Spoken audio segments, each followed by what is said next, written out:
কালহারা, দুঃখহারা, দারিদ্রহারা, পাপহারা, হারা হারা মহাদেব। নমো পার্বতী পতে, হারা হারা মহাদেব।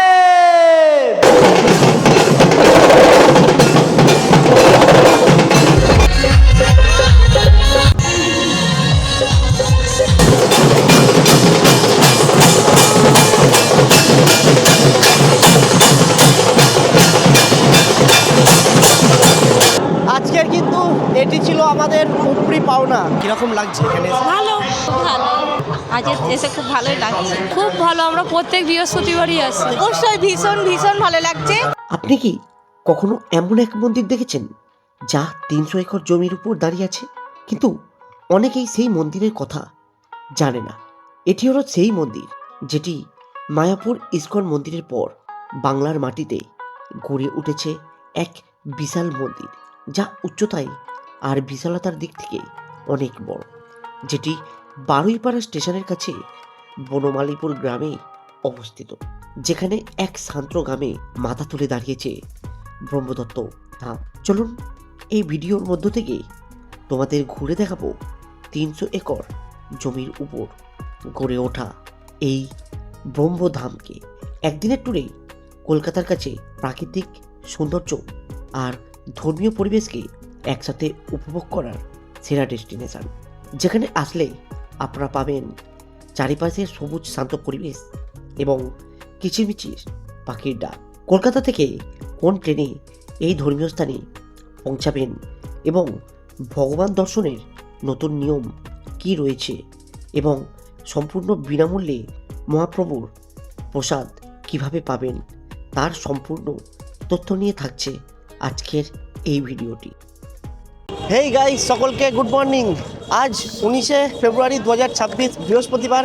আজকে আবার একটা নতুন ভিডিওতে তোমাদের সকলকে স্বাগত। আজকের আমি তোমাদের নিয়ে যাচ্ছি পশ্চিমবঙ্গের বৃহত্তম মন্দির ব্রহ্মদৈত্য ধাম। যে মন্দিরে যেতে হলে কিন্তু আমাদের প্রথমে যেতে হবে হাওড়া স্টেশন থেকে বারুইপাড়া। আর এখন আমি হাওড়া স্টেশনের সামনে দাঁড়িয়ে আছি। এখান থেকে আমরা লোকাল ট্রেনে যাব। কত টাকা ভাড়া পড়ছে, মন্দির খোলার সময়সূচি এবং সেখানকার ভোগের কী ব্যবস্থা আছে, সম্পূর্ণ তথ্য থাকবে আজকের এই ভিডিওতে। তো চলুন বেশি দেরি না করে হাওড়া স্টেশনের ভিতরে যাওয়া যাক। আর সকালবেলা দেখুন এরকম হাওড়া স্টেশনে প্রচুর মানুষের ভিড়। তো স্টেশনের ভিতর প্রবেশ করলাম। এবার এইখান থেকে আমি টিকিট কাটবো। দেখুন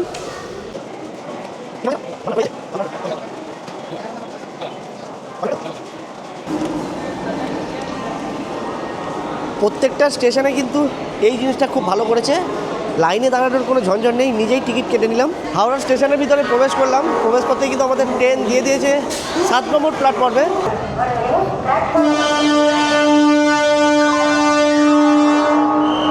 ট্রেনেতে উঠলেই দেখুন একদম পুরো ফাঁকা পাবেন।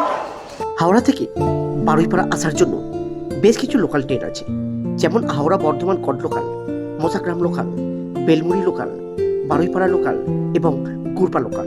আর কলকাতা থেকে 24 কিলোমিটার পথ অতিক্রম করে আমরা কিন্তু এখন পৌঁছে গেলাম বারুইপাড়াতে। আমাদের সময় লাগলো 48 মিনিটের মতো।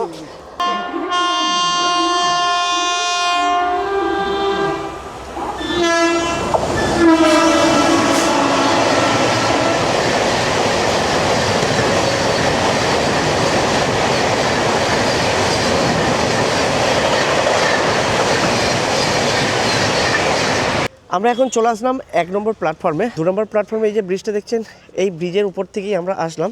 তবে আপনারা চাইলে এখান থেকে শর্টকাটও মারতে পারেন, যেহেতু রেল লাইন আপনারা একটু দেখে আসবেন। তো চলুন এই দিক থেকেই আমরা এখন স্টেশনের বাইরে যাব। এটি হলো বারুইপাড়া টিকিট কাউন্টার। ঠিকঠাক সামনেই এরকম সারি সারি অটো দাঁড়িয়ে আছে দেখুন। তো স্টেশন থেকে বার হয়ে কিন্তু এরকম একটা আমরা শেয়ারিংয়ে অটো করে নিলাম। আমরা এখন যাব ব্রহ্মদৈত্য ধামের উদ্দেশ্যে। আর বারুইপাড়া থেকে ব্রহ্মদৈত্য ধামের দূরত্ব প্রায় 4 কিলোমিটার। সময় লাগবে আপনার 15 মিনিটের মতন। আর আমাদের মাথা পিছু শেয়ারিংয়ে ভাড়া পড়ছে মাত্র, এই সামনেটা করে নামিয়ে দিল। ঠিক তার উল্টো দিকে একটা দোকান আছে, আমরা এখানে একটু টিফিন করে নেবো। রোডের কন্ডিশন যদি বলি, রোডের কন্ডিশন খুব ভালো। আপনারা চাইলে পার্সোনাল গাড়ি নিয়েও আসতে পারেন। আমার ডেসক্রিপশন বক্সে ম্যাপের লিঙ্ক দেওয়া রইলো। নিয়ে নিলাম এরকম মুড়ি ঘুগনি, সঙ্গে দেখুন এরকম উপর দিয়ে চানাচুর দিয়েছে, দেখতে কিন্তু বেশ ভালো লাগছে। দেখা যাক টেস্টটা কীরকম। এছাড়াও এখানে মুড়ি ঘুগনি ছাড়া ডিম টোস্ট পেয়ে যাবেন, তো আমরা মুড়ি ঘুগনিটাই চুজ করে নিলাম, যেহেতু মন্দিরের ভিতরে যাবো সেই জন্য ডিমটা খেলাম না। ডিম টোস্ট 25 টাকা আর আমাদের মুড়ি ঘুগনি নিচ্ছে মাত্র 20 টাকা। তো চলুন আজকে সকালবেলা টিফিনটা সেরে ভিতরে প্রবেশ করা যাক। টিফিন করে মন্দিরের পথে এগিয়ে চললাম। আমাদের এই ভিডিওতে উপরি পাওনা হিসেবে মিলছে আজকের এই মন্দিরের বাৎসরিক অনুষ্ঠান। আমরা যখন আসছিলাম আমরা কিন্তু জানতাম না এই মন্দিরের আজকের বাৎসরিক অনুষ্ঠান আছে। এই বাৎসরিক অনুষ্ঠানের সম্পূর্ণ ভিডিও আপনাদের সামনে তুলে ধরবো। আর সামনেই দেখুন এরকম একটা মেলা মতন বসেছে, এদিকে নাগরদোলা আছে, বাচ্চাদের টেডি আছে, ডিস্কো আছে, রেলগাড়ি আছে। এটা যেহেতু এখন সকালবেলা, রাত্রিবেলা আশা করব এই মন্দিরের সৌন্দর্য আরও অন্য ধরনের হয়ে যাবে। আর এখন এই জায়গাতে দূর দূর থেকে কিন্তু মানুষ আসছে। এখানকার বাৎসরিক অনুষ্ঠানের জন্য বেশ কিছু পার্কিংয়েরও ব্যবস্থা করা হয়েছে। এই সাইডে দেখুন অটো বা টোটো রাখা আছে, আর এই সাইডে দেখুন সব পার্সোনাল 4 চাকা গাড়ি রাখা আছে। তবে আপনারা যারা গাড়ি নিয়ে আসবেন সেক্ষেত্রে আপনাদের অসুবিধা হবে না, কারণ এটি কিন্তু 300 একর জমির উপর বিস্তৃত এই মন্দিরটি। আর এই মন্দিরে আরও একটা সুবিধা আছে, এখানে আপনারা বিনামূল্যে অন্নভোগ গ্রহণ করতে পারেন। তবে এটি কিন্তু শুধুমাত্র বৃহস্পতিবারে দেওয়া হয়। আর এই সাইডে দেখুন বেশ কিছু দোকান আছে, তবে আপনারা চাইলে এখান থেকে কিছু টুকটাক খাবার খেতে পারেন। এবং এই সাইডে দেখুন অনুসন্ধান কেন্দ্র, আপনাদের যদি কোনো ইনকোয়ারি থাকে আপনারা এই অনুসন্ধান কেন্দ্র থেকে জানতে পারবেন। প্রবেশ করার পথেই এরকম একটা ব্যানার দেখতে পাবেন যেখানে লেখা আছে মহাপ্রসাদের সময় দুপুর 12টা থেকে 1টা এবং দুপুর 2টো থেকে বিকাল 4টে পর্যন্ত মহাপ্রসাদ বিতরণ করা হয়। মন্দিরটা কিন্তু বেশ সুন্দর করে সাজানো হয়েছে। আর দেখুন চারিদিকে প্রচুর পুণ্যার্থী। আর সামনে দেখুন এরকম একটা খুব সুন্দর আলপনা মতন করেছে, যেহেতু এই তো ধাম 9 বছর পূর্ণ পেল, সেই জন্য কিন্তু আজকের এই বাৎসরিক অনুষ্ঠান পালন করা হচ্ছে।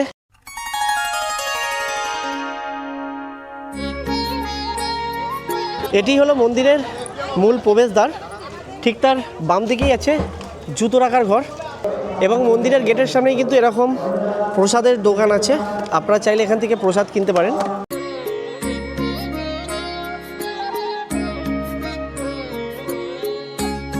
আমরা জুতো জমা দিয়ে দিলাম, আমাদের এরকম একটা টোকেন দিল, পার হেড 2 টাকা করে নিল, মানে আমরা দুজন আছি 4 টাকা নিল। প্রবেশ করছি মন্দিরের ভিতরে। আর এখন দেখুন প্রচুর পুণ্যার্থী কিন্তু এখন বসে আছে। আর প্রবেশ করলেই দু সাইডে এরকম গম্বুজ টাইপের পাবেন। আর এই গম্বুজ দেখে কিন্তু আপনাদের উজ্জয়িনীর একটি ফিল হবে। আর আপনারা চাইলে গেটের সামনে থেকে প্রসাদ কিনতে পারেন, 55 টাকা করে ডালা আছে। আর এই হলো মন্দির, আমরা এবার মন্দিরের ভিতর প্রবেশ করব। আর এখানেও দেখুন একটা খুব সুন্দর আলপনা মতন করেছে, আলপনাতে কিন্তু খুব সুন্দর করে লেখা আছে দেখুন শ্রীরাম জয় শ্রীরাম শ্রীরাম। আর আলপনাটা কিন্তু খুব সুন্দর লাগছে দেখুন, আবির দিয়ে করা। আর বেশ কিছুদিন পরেই কিন্তু আমাদের দোলযাত্রা আসছে, তবে দোলযাত্রার কার কি প্ল্যান অবশ্যই কিন্তু কমেন্ট করে জানাবেন। তো চলুন এবার আস্তে আস্তে ভিতরে প্রবেশ করবো। এখন মন্দিরে প্রবেশ করলেই দেখুন এরকম একটা মন্দিরের চূড়া মতন পাবেন, যেটি ভিতর থেকে দেখতে ঠিক এরকম। এখানে কিন্তু ওম আর স্বস্তিক চিহ্ন দিয়ে কিন্তু খুব সুন্দরভাবে আঁকা আছে। একটি ঘন্টা দেখতে পাবেন এবং এখানে একটি প্রণামী বক্স আছে। ঠিক তার সামনেই একটি কচ্ছপ আছে, যেটি দেবী যমুনার বাহন। খুব সুন্দরভাবে ফুল দিয়ে সাজানো হয়েছে দেখতে পাচ্ছেন। আর সবাই এখানে বসে ঠাকুরের নাম করছে, কেউ ছবি তুলছে। বহু দর্শনার্থী এখন এসেছে দেখুন। কোথা থেকে আসা হয়েছে? কিরকম লাগছে? ভালো লাগছে বেশ। মানে আজকের যে এখানে বাৎসরিক অনুষ্ঠান সেটা কি জানা ছিল? হ্যাঁ জানা ছিল, তাই জন্যই আসা। আচ্ছা আচ্ছা, পরিবার মিলে আসা হয়েছে? হ্যাঁ পরিবার মিলে এসেছি। আর এই দেখুন মন্দির প্রাঙ্গণ বেশ দারুণভাবে কিন্তু সাজানো হয়েছে। আর এখানকার আরও একটা জিনিস দেখে বেশ ভালো লাগলো, অন্যান্য মন্দিরে কি হয়, সচরাচর ক্যামেরা মোবাইল অ্যালাউ থাকে না, এখানে কিন্তু সব ধরনের অ্যালাউ আছে। এই জিনিসটা আমার কোথাও গেলে একটু ভালো লাগলো। সামনে এরকম গনু বাবার একটি মূর্তি ফুল দিয়ে করা হয়েছে, বেশ সুন্দর লাগছে দেখুন। আর এইখানেই আছে একটি শিবলিঙ্গ। এই মন্দিরের এটাই হলো সেই মূর্তি যেখানে ব্রহ্মা বিষ্ণু মহেশ্বরকে একই মূর্তিতে পূজিত করা হয়, এবং ইনি হলেন এই মন্দিরের প্রতিষ্ঠাতা সদ্গুরু শ্রী নারায়ণ মহারাজ। এবং এই মন্দিরের গর্ভগৃহের নিচে রয়েছে বাবা তারকনাথের একটি শিবলিঙ্গ।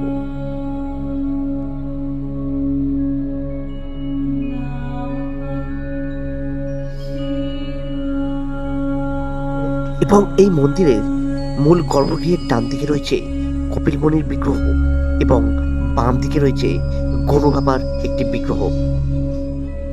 আমরা এখন চলে আসলাম এই মন্দিরের কিচেনে, যেখানে লক্ষ লক্ষ মানুষের আজকের মহাপ্রসাদ তৈরি হচ্ছে। আর এই দেখুন তার কড়া আর চুলা, এখনও কাঠের জালেতে এখানে মহাপ্রসাদ তৈরি করা হয়। আর এখানকার কড়াটা দেখুন কতটা বড়। এখানে দেখুন আরও একটা কড়াই আমরা দেখতে পাচ্ছি, যেখানে এখনও মহাপ্রসাদের তৈরি হচ্ছে। প্রভু রাধে রাধে। রাধে রাধে। প্রভু, এখানে আজকের কতজনের মহাপ্রসাদের আয়োজন করা হচ্ছে? এদের আজকে মহাপ্রসাদের আয়োজন মিনিমাম 1 লাখ এর উপরের লোকের আয়োজন করা আছে, আর কালকেও 1 লাখের বেশি হবে। আমাদের 2 দিন প্রোগ্রাম হবে। ব্রহ্মদৈত্য ধামে প্রত্যেক বৃহস্পতিবার মহাপ্রসাদ বিতরণ করা হয়। তো চলে আসলাম কিন্তু পূর্ণার্থীদের যেখানে খাবার ব্যবস্থা করা হয়েছে সেইখানে। আর এখানকার একটি সদস্যের সাথে আমি আলাপ করে নেব। দাদা নমস্কার। নমস্কার। এখানে আজকের কতজনের খাবারের আয়োজন করা হয়েছে? মিনিমাম 1 লাখের উপর। 1 লক্ষ? 1 লক্ষের উপর। আচ্ছা, আজকের আমাদের মহাপ্রসাদে কি কি আছে? মহাপ্রসাদ হচ্ছে খিচুড়ি ভোগ, নানান রকম সবজি দিয়ে, আর অনলি বোঁদে ওর সঙ্গে। আচ্ছা, এটা হচ্ছে আজকের জন্য। আগামীকাল হচ্ছে সবজি ভাত বোঁদে। আচ্ছা, এইটা হচ্ছে আমাদের 2 দিনের এবং আমাদের প্রত্যেক সপ্তাহে বৃহস্পতিবার আমাদের ভোগ হয়, বিনা পয়সায়। এবার বৃহস্পতিবার যে হয় সেটা হচ্ছে আমাদের টোকন নিতে, উপরে প্রসাদ দেওয়া হয়, প্রসাদ দেওয়ার পর টোকন দেওয়া হয়, এখানে মানে ভোগ দেওয়া হয় আমাদের বিল্ডিংয়ের ভেতরেই। টাইমিং কি আছে? টাইম হচ্ছে 1:30 থেকে স্টার্ট। 1:30 থেকে স্টার্ট? মানে 1টা থেকে আরতি। আচ্ছা, 1:30 শেষ হচ্ছে, তারপর থেকে ভোগ আরম্ভ হয়। মানে বাবার প্রসাদ হওয়ার বাবার পরে প্রসাদ সকলে পাবে, হ্যাঁ, কেউ মানে বেমুখ বাদ যাবে যাবে না। না। সে টিকিট থাকুক আর নাই থাকুক, আচ্ছা, আচ্ছা। মানে লাস্ট যতক্ষণ না আমাদের ভোগ থাকবে ততক্ষণ দেওয়া যাবে। বাহ। প্রবেশ করছে বাৎসরিক অনুষ্ঠানের র্যালি, যেটি সকাল 8টার সময় শুরু হয়েছিল, এখন সেটি প্রবেশ করছে। আর দেখুন হাজার হাজার মানুষ এখন এই র্যালিতে এসেছে এবং যোগদান করেছে বহু দূর দূরান্ত থেকে।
আর এই দেখুন এই গাড়িতে যাচ্ছে গোমাতা, মাঝখানে আছে নন্দী মহারাজ এবং সামনেই আছে মাতা পার্বতী। আজকের কিন্তু এটি ছিল আমাদের উপরি পাওনা। আমি জানতাম না যে আজকের এই ব্রহ্মদৈত্য ধামের বাৎসরিক উৎসব, তবে আজকের এই জায়গাতে এসে সত্যিই খুব ভালো লাগছে। আজকের একটি অন্য জায়গায় যাওয়ার প্ল্যান ছিল, কিন্তু কেন জানি না ভগবান আমাকে এই জায়গাতেই টানলো। আর এই জায়গাতেই টেনেছে বলে আপনাদের সাথে আজকের এই ভিডিওটা শেয়ার করতে পারছি। বন্ধুরা ভিডিওটি কীরকম লাগছে অবশ্যই কমেন্ট করে জানাবেন। আর যদি ভিডিওটি থেকে একটু হলেও কৌতূহল হয় তাহলে কিন্তু চলে আসবেন আমার ভিডিও অনুসরণ করে ব্রহ্মদৈত্য ধামে। তো চলুন ভিতরে যাওয়া যাক, ভিতরে আপনাদের দেখাবো বাবার আরতি। আর কিছুক্ষণের মধ্যেই কিন্তু চলে আসবে বাবার চরণ, অর্থাৎ মহাদেবের চরণ। বলতে না বলতেই পালকি চলে এসেছে, আসছে বাবার চরণ।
বাবার আরতি শুরু হওয়ার বেশ কিছুক্ষণ পর আমাদের মাথায় পাগড়ি পরিয়ে আর গলায় মালা পরিয়ে সম্মান জানালো এখানকার কর্তৃপক্ষ।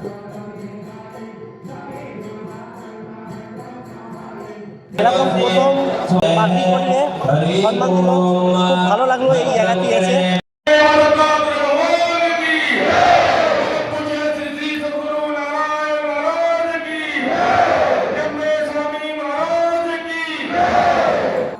আরতি শেষ হবার পর শুরু হলো বাবার চরণ ছুঁয়ে আশীর্বাদ নেবার।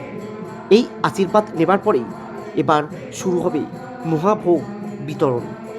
আমাদের আরতি দেখা শেষ হয়ে গেল, এইবার আমরা প্রসাদ গ্রহণ করতে যাব। কিন্তু তার আগে একটা কথা আপনাদের শেয়ার করে দিই, এই যে ব্রহ্মদৈত্য ধাম আছে এটির কিন্তু আরও 4টি ধাম আছে।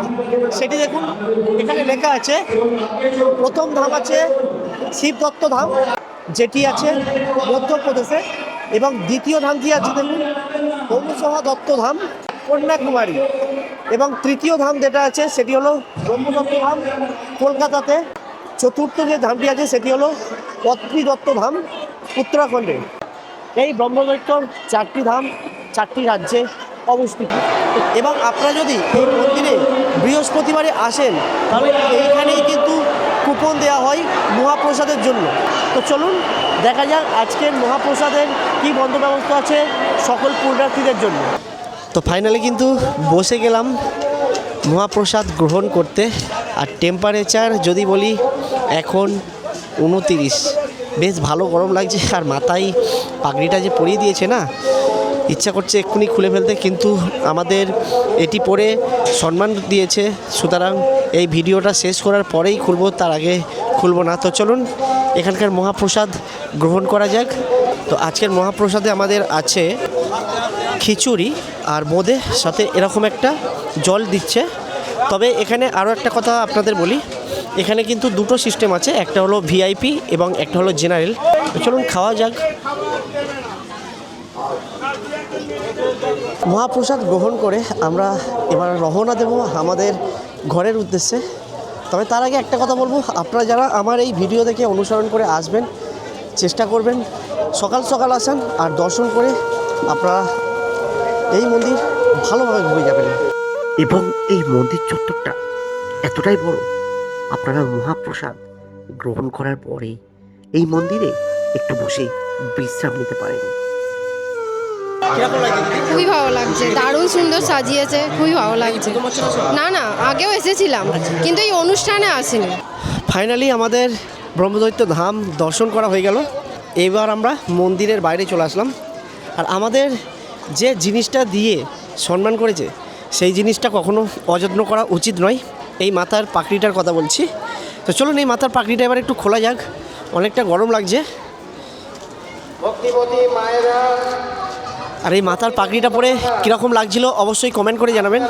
এটি আমি যত্ন করে ব্যাগেতে ভরে নেবো, কিন্তু তার আগে চলুন এখান থেকে আমরা জুতো কালেকশান করব। জুতো কালেকশান করে রোডে যাব। তবে সন্ধেবেলা যারা এই ব্রহ্মদৈত্য ধাম দর্শন করতে আসবেন তখন কিন্তু এই ব্রহ্মদৈত্য ধাম আলাদাই এক রূপ ধারণ করবে। তার কারণ এখন যেটা দেখতে পাচ্ছেন সেটি কিন্তু রাত্রিবেলা একদম আলোকিত হয়ে উঠবে। সকালবেলা কিন্তু আমরা এই রাস্তা দিয়েই আসছিলাম, তখন কিন্তু বেশ কিছু দোকান বন্ধ ছিল। আর এখন দেখুন সব দোকান প্রায় খুলে গেছে, প্রত্যেকটা দোকান কিন্তু প্রায় জমজমাট। এখান থেকে আপনারা কিছু স্মৃতি হিসেবে জিনিসপত্র কিনে নিয়ে যেতে পারেন, বা কারোকে গিফট দেওয়ার জন্য কিন্তু কোনো জিনিসপত্র কিনে নিয়ে যেতে পারেন। আর এখনও কিন্তু দেখুন প্রচুর দর্শনার্থী আসছে দূর দূর থেকে। তবে এখানে আর একটা কথা আপনাদের বলে দিই, এখানে কিন্তু কোনো থাকার অপশান নেই। আপনারা যারা আসবেন দর্শন করবেন এবং মহাপ্রসাদ গ্রহণ করে আপনাদের ফিরে যেতে হবে। চলে আসলাম আমরা এখন মেন রোডে, ঠিক যেখানে আমরা নেমেছিলাম সেখানেই চলে আসলাম। এইখান থেকে আমরা অটো ধরে চলে যাব কিন্তু বারুইপাড়া স্টেশনে।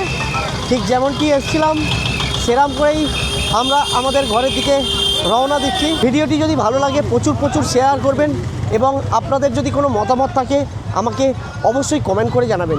আর যদি আপনারা আমার চ্যানেলে নতুন হয়ে থাকেন চ্যানেলটি সাবস্ক্রাইব করে নোটিফিকেশানটি অন করে রাখবেন, যাতে আমার ভিডিও আপলোড করার সাথে সাথেই আপনার কাছে নোটিফিকেশান চলে যায়। সকলে ভালো থাকবেন, সুস্থ থাকবেন। আবারও দেখা হবে নতুন কোনো জায়গায় নতুন কোনো গল্প নিয়ে। আজকের মতন সকলকে টাটা।